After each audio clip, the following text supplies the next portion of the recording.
এ দেখো গামলার জল ভরে গেছে বৃষ্টির জলে, এগুলো কালকে বাসন ধোয়ার কাজে লেগে যাবে, কাপড় কাচা সব কাজে লেগে যাবে। দেখো জল কতটি ভরে গেছে, এত বৃষ্টি হয়েছে বাপরে। দেখো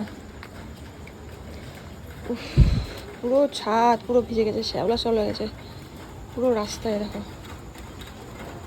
পুরো দমে বৃষ্টি হয়েছে, মানে মন খুলে বৃষ্টি দিয়েছে। আর কালু ভুটকি, মানে কালু ভুটকি আর টুনটুনির হচ্ছে নতুন জায়গা, হচ্ছে যে টিনের ঘরটা দেখছো, ওই টিনের ঘরে ওরা ঢুকে যায় এখন। এটা কিন্তু ভালো হয়েছে বলো। একটু আগে আমাদের মালদাতে মানে মুষলধারে বৃষ্টি হয়েছে, মানে মুষলধারে একদম, মানে আকাশ ভেঙে পড়েছিল, এতটা জোরে বৃষ্টি। তার মধ্যে না কি বলতো, আজকে এতটা ভয় পেয়েছি, মানে প্রচণ্ড বিদ্যুৎ টুদ্যুৎ চমকালে বা মুষলধারে বৃষ্টি হলে আমার প্রচণ্ড ভয় লাগে একা থাকলে বাড়িতে। আর মাও মিটিং থেকে এখনও ফেরেনি, 9:10 বাজে মা মিটিং থেকে ফেরেনি, বাবাও বাড়ি ফেরেনি, পুরো বাড়িতে আমি একা। নিচতলায় যারা ভাড়া থাকে তারাও আজকে নেই বাড়িতে, মানে এতটা ভয় পেয়েছি কি। তার বৃষ্টিটা কমেছে তাই ছাদে গিয়ে তোমাদেরকে একটু ভিডিওটা। জল আর বিদ্যুৎ এই দুটাই কিন্তু অপচয় করা ঠিক না একদম, তাই না? সঞ্চয় করে রাখা উচিত। তো ভাবলাম বৃষ্টির জলকে কেন বাদ দিই, তাই না?